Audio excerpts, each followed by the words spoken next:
Acá la compañera que me mandó la presentación. Sí. Una presentación. Los demás también. Lento, esto es hasta que arrancan los motores. Puede ser que reciba alguna presentación como el 4 de diciembre. Bueno, algunos lo mandaron. Pero justo como ella mandó. Llega el momento de decir como es, así, casi están acuartelados. Dicen, todos juntos, a muchachos. Bueno, él también mandó, no, los que mandaron. Pero hay un montón que no. Bueno, a ver, ¿qué es lo que estábamos viendo? ¿Quién soy? ¿Dónde estoy? ¿Cómo me llamo? A ver.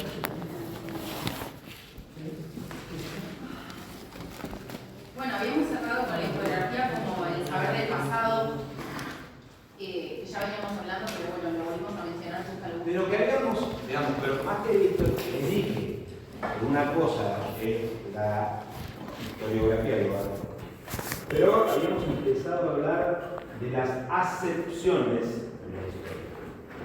Estábamos hablando de cuándo había historia y hasta cuándo. ¿Qué hacía la historia?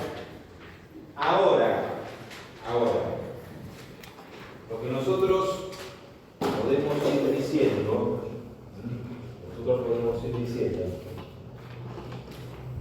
es que una cosa es lo que pasó, que esto es uno de los sentidos de la palabra historia, y otra cosa es saber lo que pasó. Para esto, nosotros ahí nos encontramos. Entonces, historia como acontecimiento es lo que habríamos llegado a ver la vez pasada. Historia como acontecimiento. Lo que sucedió. Ahora, fíjense que eso que sucedió tiene una naturaleza muy esquiva, o sea, muy difícil aprehensión, incluso diría de total dificultad de aprehensión. ¿Por qué? Porque lo que sucede, más allá de que lo delimitemos como hechos humanos o que afectan a los humanos con una dimensión o una consecuencia social, se extingue con su misma producción. O sea, San Martín no está todas las semanas diciendo voy a cruzar los Andes, próxima función, se inicia el paso, anotarse. No, pasó, hizo lo que tenía que hacer y esa situación se extinguió, se consumió. Por ejemplo, una cosa, ustedes saben que la Argentina es un país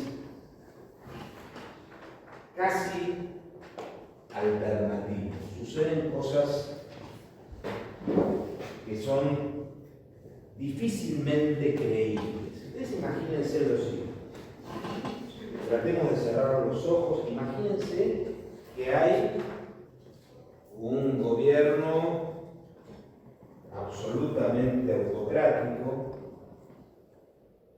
que cuenta con simpatías populares, porque es autocrático, pero no importa. Ahora, alguien dice, este presidente no tiene que estar más. Desconoce el juego político, pero no. Entonces, como ese presidente no tiene que estar más, la mejor manera de que no esté más es matándolo. Una cosa absolutamente civilizada, digna de cualquier relato shakespeariano en realidad, ¿no? Bueno, listo, hay que matarlo. Listo, bueno, vamos a aceptar que vamos a matarlo. Ahora viene, ¿cómo matamos a un presidente?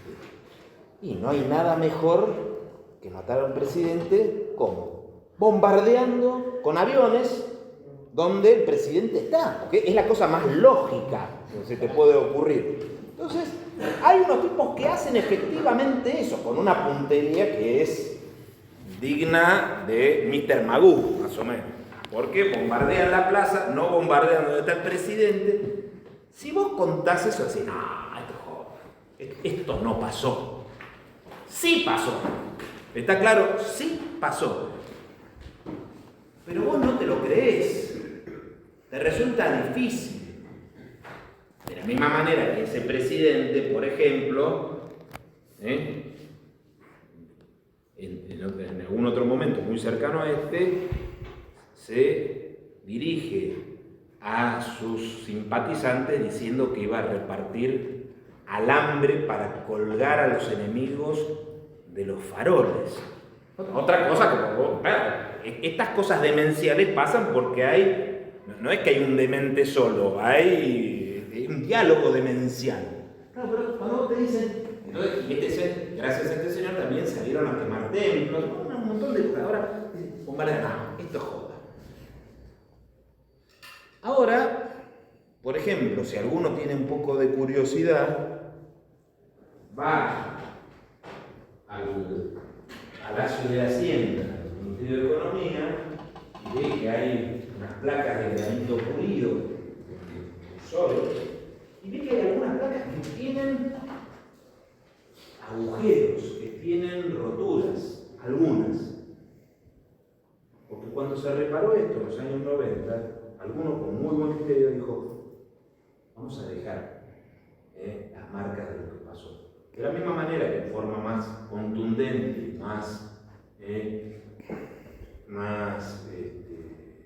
quizás más gráfica, lo que se hizo en Berlín de dejar una de las iglesias que fue bombardeada, que fue destruida, para recordar a la gente, miren, esto pasó, Berlín quedó así, hecho polvo gracias a los nazis.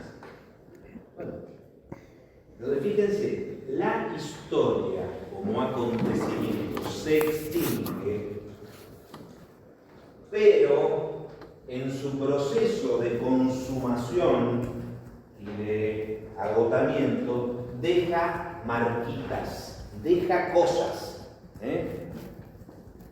Deja cosas. Entonces podemos hablar de historia como acontecimiento y de historia como testimonio. O sea, el testimonio es esas experiencias del pasado generaron un impacto.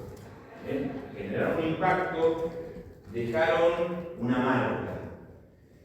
¿Y por qué además esto es tan importante? Porque en realidad va a ser gracias a esas marcas que los hechos históricos van dejando, que ahí viene el trabajo de la historiografía, la historia como ciencia. La historia como ciencia, ¿en qué consiste? En intentar hacer algo, que ahora, cuidado lo primero que le voy a decir, para no confundirnos, el historiador lo que intenta hacer es recrear los hechos del pasado. ¿Qué es esto de recrear? Inventar, imaginarse cómo. Ahora, es un inventar, imaginarse cómo, que no es libre. Me imagino que San Martín le dijo a Belgrano tal cosa. No. En función de lo que los testigos dicen, del epistolario, de no sé qué, sé que le dijo, o es muy verosímil que le haya dicho tal o cual cosa.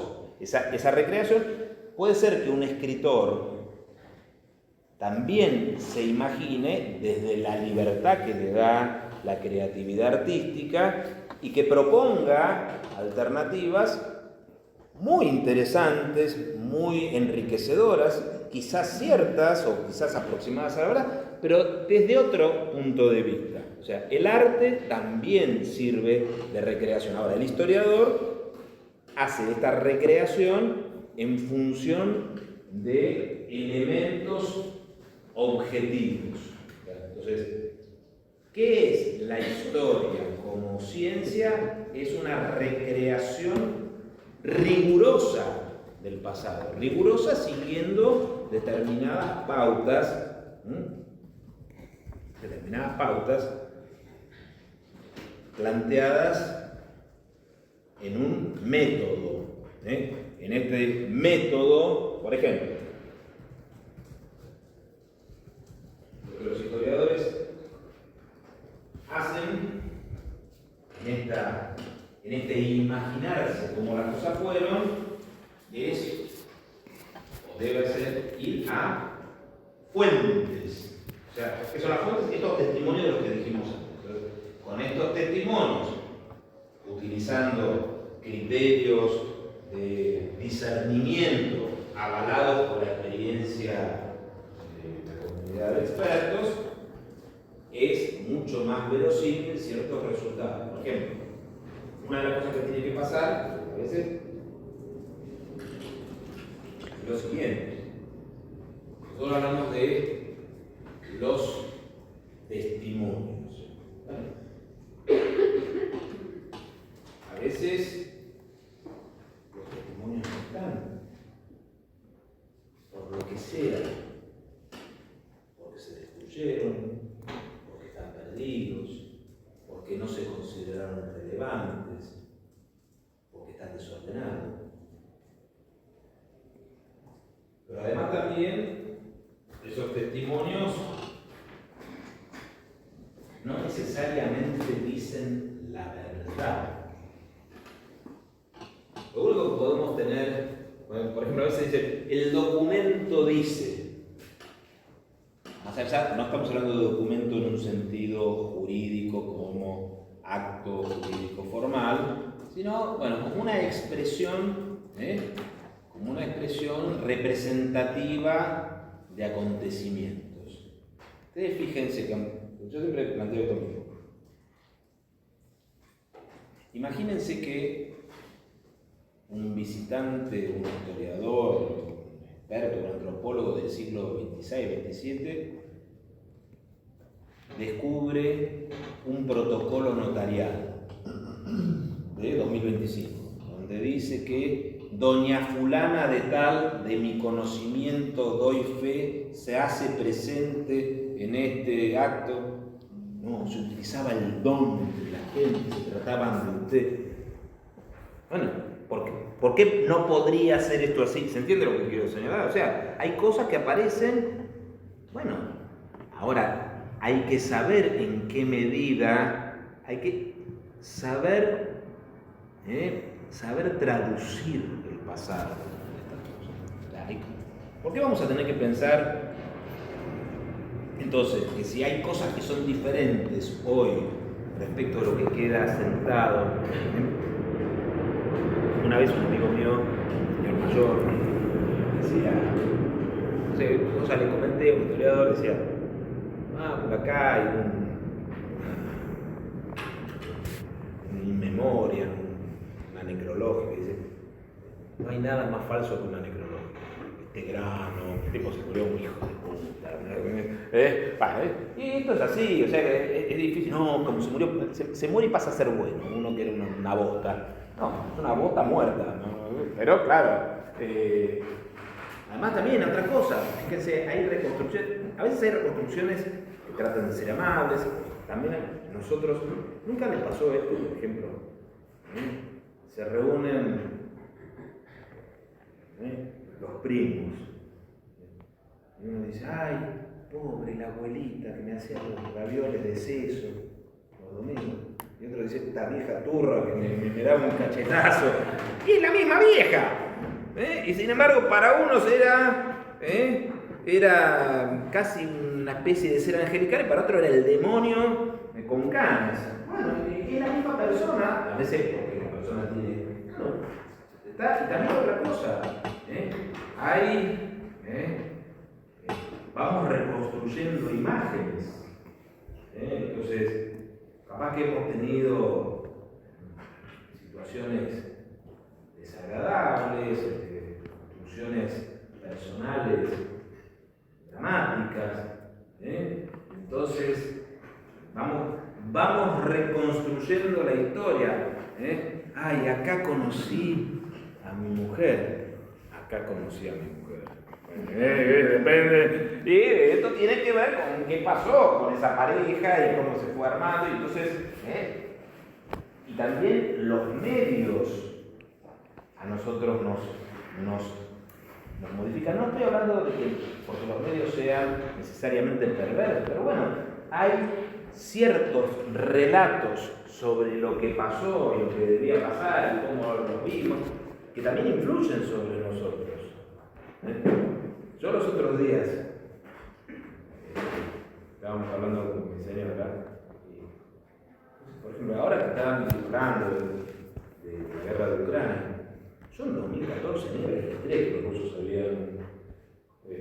se habían apoderado de Crimea. En ese momento estaba laburando a morir y para mí pasó como si fuese, ahora pienso, y digo esto, o sea, capaz que hay fenómenos. Me acuerdo del día del atentado a las Torres Gemelas porque estaba trabajando en mi casa y la noticia de que había caído un avión y de que eran dos y no sé qué. Pero ese me acuerdo y de otro montón de cosas no me las acuerdo. Porque no las registré porque la vida te lleva a que tenés que pagar la luz, buscar algo en el supermercado, cumplir con tus obligaciones y hay cosas. Ahora, capaz que para algunos medios, dicen, no todo el mundo estaba preocupado por tal cosa, tal vez no era verdad, o tal vez era la mayor parte de la gente, ¿se entiende? O sea, las miradas retrospectivas muchas veces están alteradas por lo que...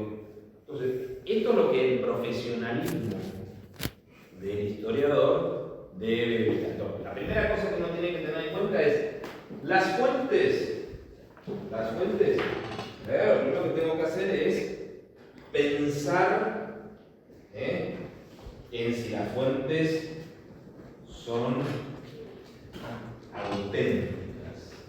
Hay falsificaciones, hay malas dataciones, tal vez no para nosotros en esta cosa de historia del derecho contemporáneo, por ejemplo, hay cosas que a veces no se sabe si son del siglo XII o del siglo X, las dataciones no son iguales, las cosas no se conservan igual. Pero además también lo que hay que pensar es que lo único que nosotros tenemos certeza cuando estamos en contacto con una fuente es que la fuente dice registrar tal o cual cosa. No sabemos si los acontecimientos fueron efectivamente como la fuente lo describe. ¿Se entiende? O sea, esto es como lo siguiente. Yo puedo mandar una carta a alguien por algún motivo, me voy de viaje, llevo adelante una experiencia de cambio de domicilio. Y no le quiero decir a mis padres o a mí que la estoy pasando mal. No, está todo bárbaro. No, está todo bárbaro. Entra vos, estás comiendo salteado, no sabes. Alguien me dice, no, si decía que estaba bárbaro. Bueno, pero no es así, ¿se entiende? Entonces vos podés cruzar. Entonces, si eso nos pasa a nosotros, ¿por qué no le va a pasar al historiador? Otra cosa que también puede pasar, que es lo siguiente. Hay percepciones. Miren, muchas veces los historiadores reconstruyen las experiencias. El historiador es un personaje un poquito soberbio, porque claro, tiene mucha información. En general, el historiador tiene mucha más información que los mismos contemporáneos. Supongamos nosotros ahora las noticias de la semana. ¿El señor Españolo dirá la verdad? ¿No dirá la verdad? ¿Quién es el que está detrás del señor Españolo? Tal vez nos enteramos la semana que viene, tal vez nos enteramos el año que viene, tal vez no nos enteramos nunca. Ahora, posiblemente sobre el señor Españolo, si el señor Españolo y su testimonio se convierten en un fenómeno de relevancia porque incrementa la popularidad de la gestión de gobierno, la disminuye, consigue que se ganen las elecciones o se pierdan las elecciones, y eso lo sabemos con el diario del lunes, no hoy. Ahí se sabrá mucho más que el mismo señor Españolo, el presidente, la hermana del presidente, los opositores al presidente, ¿dónde esto lo hizo? No, la gente no sabía que esto era una opereta, o esto era realidad. Bueno, eso lo sabés el día de mañana cuando las cosas, de la misma manera que vieron cuando la gente dice, ay no, puede ser, bueno, a veces hay actitudes que son, podemos decir así, optimistas. Entonces, cada crisis es una oportunidad. Ahora, a vos te acaban de bajar del trabajo y vos estás pensando cómo hago para llegar al fin de mes, cómo pago la hipoteca, qué hago con los pibes. Capaz que conseguís trabajo dentro de 30 días, pero los 29 días hasta que conseguiste el trabajo, la pasaste mal. O sea, ¿se entiende lo que quiero señalar? O sea, de la misma manera que también uno dice, ay, pensar que yo no le hablé a mi hermana porque y se murió tal cosa. Bueno, vos no podés estar pensando todos los días. O sea, el final de la historia es una cosa que tal vez te resuelve a posteriori, pero mientras vos lo estás viviendo y no sabés cómo se va a resolver, hay una enorme ansiedad, angustia, y los protagonistas de la historia también viven eso. Esto es lo que quiero señalar. Entonces nosotros tenemos que estar tranquilos, tenemos que ser menos severos con los acontecimientos y con sí. Por ejemplo, ahora yo empecé a comprar el diario los lunes para ver... ¿El diario? El diario. Sí. Para ver cómo relatan todo lo que está pasando. Y bueno, no dejan de poner su tinte personal y algunos datos que quizás no son relevantes a lo que es. Bueno, pero eso, digamos, yo no soy un experto en comunicación social. Bueno, okay. Pero bueno, también estoy en la búsqueda de ver, estoy comprando de diferentes diarios para ver cuál quizás es el más. Y no existe. No. Objetivo. Miren, ojo, yo con esto no es. Los comunicadores son muy necesarios, los comunicadores también. Yo en esto no lo digo para quedar bien, sino porque además estoy convencido de lo que voy a decir. Yo coincido con la posición que tienen los jueces, por ejemplo en Estados Unidos, de que cuantas más expresiones periodísticas y de comunicación haya, mejor. Ahora, no tengo ninguna confianza en lo que los comunicadores dicen. En parte, miren, una vez me pasó una cosa muy circunstancial, estaba participando en unas entrevistas y una periodista que estaba llevando esto le decía algo que es real, es muy interesante el mundo de la comunicación social. Y tal vez alguno de ustedes termine siendo periodista o presentador. Hay muchos abogados que terminan haciendo esto porque el abogado tiene una capacidad de organización de la realidad y de interpretación que incluso a veces, digamos, técnicamente es muy inferior a los comunicadores, pero más profundo. Entonces, decía, che, qué bueno este trabajo. Y le digo, ustedes los periodistas tienen como un océano de información. Dice, sí, es verdad, pero de 5 centímetros de profundidad. ¿Qué tiene que ver con la construcción de la realidad?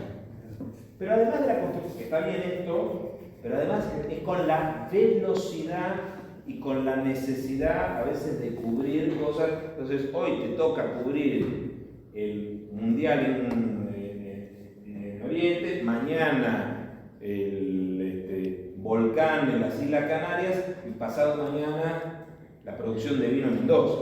Y tenés que salir a producir así. Entonces, hay una velocidad. Los medios, por otra parte, también, fíjense, la construcción, la realidad y la pretensión de generar opinión pública, esto cuesta plata. Entonces, cuando aparece una noticia, vos tenés que preguntar, che, ¿esto que está acá? ¿Por qué será que está acá?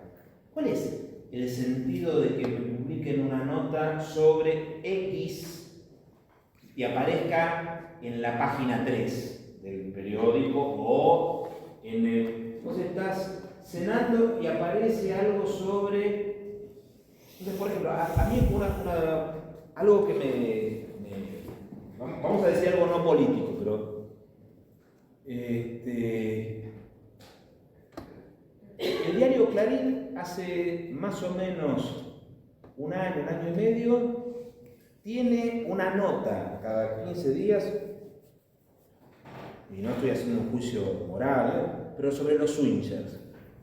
¿Qué es lo que está pasando con el diario Clarín que ese tema le resulta relevante para instalar? ¿Quién es el que está operando ahí para naturalizar una serie de prácticas? No estoy haciendo un juicio moral, cada uno hace a su vida lo que se le canta, pero es un espacio. Entonces, hay alguien que tiene alguna pretensión, porque algún interés que tiene como implantar. No sé si implantar o naturalizar y tal vez sea fantástico, estupendo, pero no es inocente. Lo que tenemos que decir es, no hay inocencia dentro de la colocación de contenidos. Entonces, uno de los problemas que nosotros tenemos hoy, en general, es que como sociedad no sabemos decodificar los mensajes.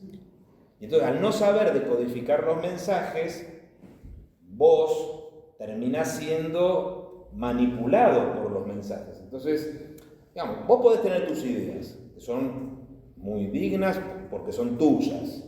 Y podés estar equivocada, pero son tuyas. Ahora, si vos tenés una manera de interpretar lo que te están diciendo, no te van a poder llevar. Podrás coincidir porque tiene que ver con tu perspectiva de mundo, pero sin embargo, fíjense, tantas cosas que se hablan, muchísima gente no termina teniendo, digamos, la autonomía porque sí. No hay que preguntar, ¿los medios hacen ingeniería social? Mirá, eso yo no lo sé en qué sentido. También, muchas cosas que pasan acá en este país, a veces nosotros pensamos que las instituciones son más sólidas. O sea, cuando digo instituciones, estoy hablando de instituciones republicanas. Por ejemplo, vos decís, no puede ser que un diario como La Nación no tenga. Vos después empezás a escarbar un poco y te das cuenta que es un teclado. Estás hablando. Una vez, cuando yo tenía la edad de usted, un poquito más, estaba en contacto, trabajando en una fundación, un gran jurista, el día de hoy, estas cosas, decía, si los diarios dicen sobre el derecho, digamos, dicen sobre las demás cosas, lo que dicen sobre el derecho no lo creen.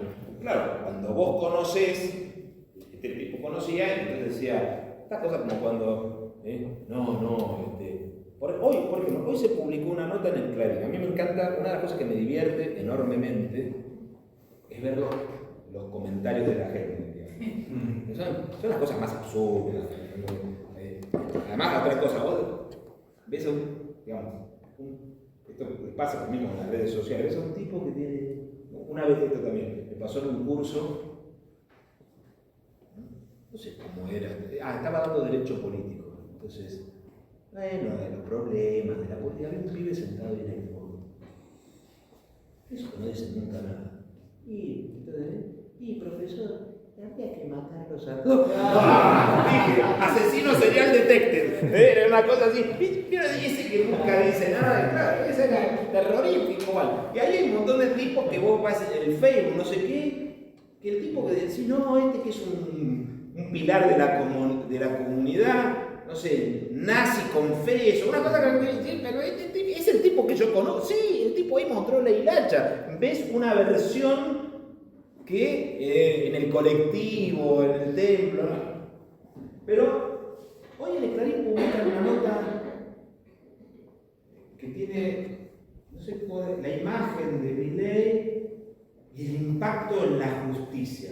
Leí la nota, contaban lo que fueron a comer a una reunión que organizó la Fundación Universitaria del Río de la Plata, contaba el menú y que estaba el ministro, no pasó nada. O sea, vos lees la nota, el título es un impacto. Se encontraron un montón de tipos de la rosca de siempre, de distintas cosas, y comieron, era truchón con salsa de limón y no sé cuánto.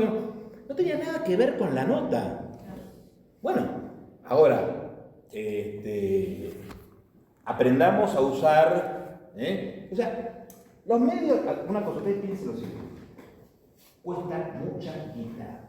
Entonces, lo que aparece en los medios, vos te tenés que preguntar, ¿quién está dispuesto a bancar eso? ¿Cuál es el sentido económico? O sea, Claro, ¿cuál es el sentido social? O sea, ¿qué es lo que estás pretendiendo con instalar esto? No, porque nada, porque si no está todo escrito, porque sí. O a veces también pasa que, por ejemplo, para rellenar se compran determinadas, digamos, las grandes empresas de comunicación, United Press, no sé, lo que sea, France 24, arman sus propios relatos. Ahora, en general en los países periféricos se compra ese relato como que es la verdad. No, es el relato de la Unión Europea, de Rusia, de Ucrania, por ejemplo, hace dos ejemplos que son diferentes. Cuidado con lo que voy a decir porque les va a molestar a algunos. Cuando empezó la guerra de Ucrania, una de las cosas eran las matanzas de Bucha.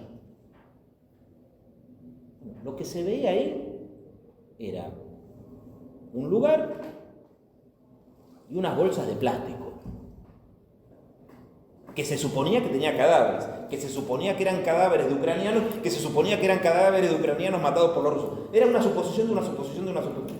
¿Que con esto estoy diciendo que los rusos son inocentes? No, estoy diciendo que en ese caso tenés una sugestión sobre una sugestión sobre una sugestión. Hace también, a finales del gobierno de la doctora Fernández de Kirchner, había una nota de la guita de Lázaro Báez. Lo que mostraban era una bolsa de residuos, donde habría plata, o sea, trabajan con nuestra sugestión. Por esto estoy diciendo que Lázaro Báez es Papá Noel. No, momentita. Estoy hablando de esta nota. ¿Se entiende lo que quiero señalar? Entonces, ¿cuántas veces está el mensaje? Es un mensaje que nos evocan situaciones y además, al haber, yo estoy completamente a favor de la democratización de la información, por supuesto, pero al haber tanta información falta claridad muchas veces. Sí, no, y por eso les decía lo de la velocidad, lo de la necesidad de consumir información. Fíjense, digamos, a todos, incluso, nos faltan herramientas de decodificación. Ahora, si vos te pones a tratar de ver las cosas, tal vez puedas incorporar, y si estudias un poco, tal vez también ves más herramientas. Por ejemplo, también, esto es un espectáculo, entonces el espectáculo hay que mantenerlo vivo con distintas cosas. Apareció esta prueba, después no apareció tal otra, después tal cosa, y después la gente se termina cansando, entonces tienen que crear, pero les digo, cuando pasan cosas en las que ustedes están cerca, empiezan a ver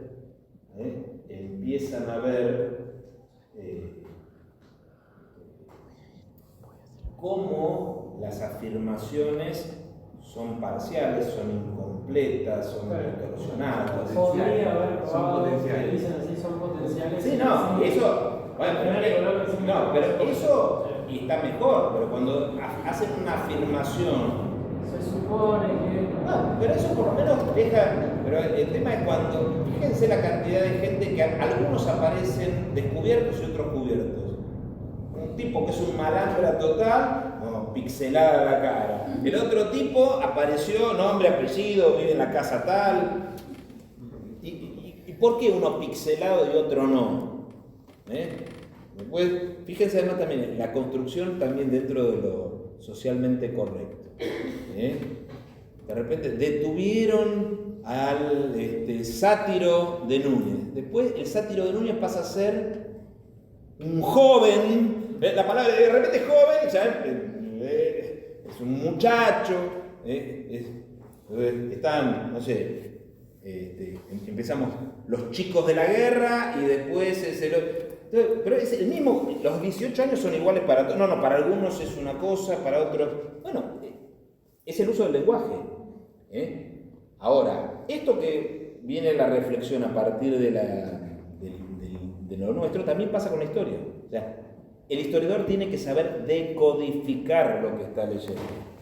Sí, pero, perdón, Sí. también hay. A mí me toca mucho esto de siempre el tema de la historia, la objetividad de la historia, porque sí podés llegar a buscar la objetividad de los hechos históricos, pero la objetividad de la historia siempre va a estar un poco impregnada de la subjetividad del mismo historiador. Sí. Que es un tema cultural y digamos, ¿hasta dónde se puede llegar a ver? De hecho, tenés historiadores que sobre los mismos hechos te hablan de dos cosas. Está bien, pero ahí, está muy, muy bueno y es un debate que es inacabable. Ahora, una cosa es la reconstrucción de los hechos y otra cosa son las opiniones sobre los hechos reconstruidos. Lo que el historiador tiene que tener la honestidad es de reconstruir lo más fidedigno que sea. Después, el juicio de valor, ese no se puede reprimir y no debe ser reprimido. Ahora, ¿qué es lo que tiene que hacer el historiador? Por un lado, ser honesto de señalar hacia dónde pretende reconstruir las cosas. A veces lo que pasa, no soy objetivo, no, flaco, no sos objetivo. Digamos, tenés que ser objetivo. Esto ya lo dijimos en alguna clase, tenés que ser objetivo para la reconstrucción y no tenés que ser imparcial, pero tenés que decirme parcial hacia dónde, porque entonces, como consumidor de tu relato, yo puedo, en todo caso, compartir tu criterio o discrepar con este criterio. Yo les voy a contar un tema de un gran historiador argentino, que muy reconocido, ya falleció, que fue Tulio Alperindo. No es conocido a nivel de gran público, pero todos los que estudian historia en la Facultad de Filosofía y Letras lo han leído y fue como el gran referente del mundo académico y todavía sigue siendo, para algunos, Tulio Alperindo, que era muy inteligente, muy inteligente, pero era mecanicista. ¿Qué cuento de pero era mecanicista? Sí, esto es importante porque, digamos, las construcciones mecanicistas a veces nos juegan malas pasadas, que en el caso ahora que voy a decir. Yo conozco el principio de la historia, conozco el final de la historia, y entonces puedo, esto es así porque la crisis de no sé qué, el impacto de no sé dónde. En realidad en la historia hay muchos elementos que son fortuitos. En la historia hay elementos fortuitos. Si entre 1938-39 y 1942 no se hubiesen muerto Marcelo Ortiz, Marcelo de Alvear y Agustín Pedro Justo, Perón no hubiese llegado nunca a ser Perón. Eran tres líderes no populares, pero eran de los que tenían la sartén por el mango. Por ejemplo, ¿podemos entender el gobierno de Cristina Fernández de Kirchner sin la muerte de Néstor Kirchner? No lo podemos entender. O sea, es fortuito. Y un señor que tenía 60 años no tenía por qué morirse. Se murió, punto. No entro en la teoría conspirativa de por qué se murió, pero claro, por las dudas. Pero me refiero, hay elementos que son fortuitos. Pero lo mecanicista sirve para explicar. Pero a veces forzamos. Este profesor Tulio Alperindo fue uno de los primeros, si no el primero, que escribió una historia de América Latina. Interesantísima. Ahora, cuando ustedes leen el prólogo de la historia de América Latina, que escribió en el año 1973, parece que América Latina iba para la revolución social, Cuba era la referencia. Después lees el prólogo a la quinta y dicen, bueno, ¿qué es lo que pasa? Las explicaciones mecanicistas a veces te juegan malas pasadas. O sea, conoces el principio de la historia y el final de la historia. Porque en realidad la historia tiene algunas orientaciones, tiene algunos caminos. Esos caminos pueden cambiar. El ser humano tiene autonomía y además tiene hechos fortuitos. Hoy estamos acá hablando, de mañana me cae un meteorito encima de la cabeza, y este curso maravilloso que ustedes iban a tener, no lo tienen más. Bueno, o sea, las cosas pasan, pueden pasar, ¿se entiende? O sea, hay elementos circunstanciales. Entonces, en este sentido, lo que el historiador, si fuese profesional, lo que pasa es que hay mucha gente que también quiere, oculta detrás de un relato de pretendida objetividad su posición y además oculta su militancia a favor de determinada cosa. O sea, vos si sos historiador profesional no podés pensar que vas a investigar y vas a descubrir tal cosa para que podés esperar descubrirlo, porque si no lo descubrís, ¿qué haces? O sea, por ejemplo, más allá de que yo respeto mucho a la gente que hace este tipo, pero vos no podés tener con pretensión de seriedad un instituto como el sanmartiniano. ¿Qué decir? No es de formación patriótica. ¿Está en esta línea? Ahora, ¿qué pasa si encontrás que San Martín le escribió una carta, bueno, de che, a este tipo jodelo, le tengo bronca, porque no sé? ¿Sería algo pensado? No, era un ser humano San Martín, no era el santo de la espada. Era un señor excepcional, de una dimensión colosal, pero era un ser humano. Entonces, no podemos encontrar que sea, que tenga envidia. Sí, no podemos. Ahora, vos llegás a decir eso, no, de esto no podés hablar. Bueno, es que no es. ¿Se entiende lo que quiero señalar? Con esto no es que pretendo la desconstrucción de los personajes. En eso tenemos que entender que hay algunos relatos que se construyen de manera patriótica, con lo que estoy absolutamente de acuerdo. También estas cosas, hay que ser. Digamos, los relatos patrióticos existen acá, en Francia, en Estados Unidos, en Rusia. Pero una cosa es para qué está este relato y otra cosa, además, también pensar que esa es evidentemente la verdad. Vos empezás a ver la Revolución de Mayo y te encontrás cada cosa. El amigo Larrea era amigo hicieron un juicio porque se encargaba de comprar armas y se quedaba con unos cuantos vueltos en el camino. Bueno, esta cosa, Muñoz y Cubero, que era regente de la audiencia, fue el primer, el primer jubilado de lujo, como él estaba en la audiencia, para que le pagaron un retiro que era un montón de plata, entonces se hizo patriota. Bueno, estas cosas pasan, O sea, tampoco, digamos, más allá de que nuestro nivel de satisfacción con respecto a los líderes contemporáneos es muy bajo, no vayamos a creer que el nivel de satisfacción era muy alto antes, está claro. O sea, no es que, en mi época.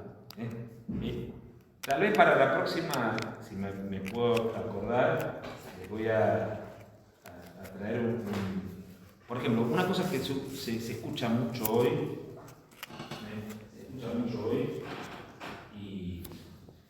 y es una mentira. No, los jueces de ahora no son buenos, no son buenos. Un texto de Tomás Joffre, que fue... Tomás Joffre no solamente es un lugar para ir a comer rico, pobrecito Tomás Joffre, fue el mejor procesalista argentino de la primera mitad del siglo XX, profesor de acá en la universidad, y era una autoridad en derecho procesal. Y escribe una cosa acerca de los jueces, dice, los jueces no van a trabajar, se ocupan de sus negocios personales antes. Hay jueces amigos de lo ajeno, 1910, 1920. Está cualquier parecido con es pura coincidencia. Hay épocas en donde las cosas tal vez han mejorado un poco, tal vez en los años 40, 30, hubo un momento, pero después no es tan así, no nos creamos. O sea, Digo esto porque también hay, además también otra cosa, está el recurso a la historia. No, antes la gente tenía un compromiso. Algunos tenían un poco más, otros tenían un poco menos, no necesariamente. Y de la misma manera, hoy tampoco todo es malo, pero o sea, hay ciertas miradas que a veces se sobredimensionan. El historiador lo que tiene que hacer es ser riguroso con sus planteos, ser claro, ser honesto y después llegar a las conclusiones y esas conclusiones tratar de ser honesto. Bueno, yo parto desde esta perspectiva y entiendo que esto. Entonces, ahí tenemos un saber que se aproxima lo más posible a la objetividad. Lo que pasa es que ya digo, hay mucha gente que, por ejemplo, también otra cosa. Hay mucho uso de falacias. La falacia del ejemplo. Yo tomo un ejemplo y con todo esto, la gente tenía una enorme... un país que tiene 50 millones de habitantes, siempre te puedo encontrar un ejemplo de un tipo que le gusta o no le gusta determinada cosa. O sea, selecciono un elemento y te presento... Bueno, eso es no trabajar con honestidad. En todo caso, a veces los ejemplos se justifican a juicio de este investigador que ha trabajado con 500 fichas censales en tal lugar, en tal época. Este es un ejemplo de actitud que no sé, o es el antiejemplo. Es decir, no, esto es un modelo raro, es algo que no suele ser. Pero eso tiene que ver con la honestidad del que trabaja, pero con muchas otras cosas. ¿Qué tenemos nosotros con todo esto? Dijimos, la historia son acontecimientos, la historia son testimonios, la historia como ciencia es una recreación rigurosa del pasado del hombre en sociedad a partir de los testimonios. Eso es la historiografía. Y como ya nosotros vimos que es el derecho es cultura jurídica, la historiografía jurídica es la recreación intelectual del pasado de las culturas jurídicas. Esto es la historia del derecho. Entonces, que incluye esos niveles que están en el texto con el circulito, pero que también nosotros lo vimos en clase. O sea, derecho es todo, es la norma, son los valores, son los principios, son las fuentes, son el cumplimiento y también el incumplimiento. ¿Está? Todo hace a la cultura jurídica. A nosotros como estudiantes que pretendemos formarnos como abogados, nos va a interesar sobre todo ese núcleo duro del pensamiento jurídico, sobre todo práctico, no el pensamiento jurídico a veces de los filósofos, que es enriquecedor, que es alternativo, que es reflexivo, pero que a veces es periférico. Nosotros vamos a tratar de ver, y de hecho ya vamos a empezar el lunes que viene nuestro recorrido sobre experiencias concretas del pasado, que acuérdense, viendo el cuadrito de los circulitos, el primero,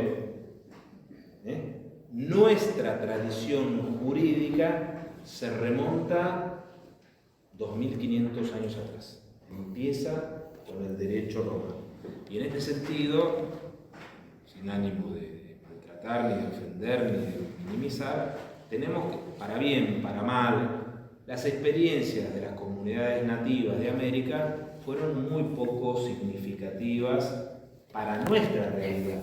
Habrán sido extraordinarias en algunas situaciones, pero lo cierto es que los elementos nativos se incorporaron como piezas pequeñas y aisladas dentro de una estructura ¿Eso fue una situación de justicia? No, es lo que pasó, simplemente. No estoy haciendo... O sea, incluso es muy difícil hablar de derecho inca, de derecho azteca. Nuestro derecho está formado en la matriz del pensamiento europeo, ¿no? Esto no quiere decir que sea mejor, es un fenómeno real, efectivo. Entonces, nosotros vamos a empezar a hablar es de lo que pasó con Roma. Pero sobre esto vamos a dejar por hoy el paso lista y nos vemos con un enorme entusiasmo. Pero primero la lista.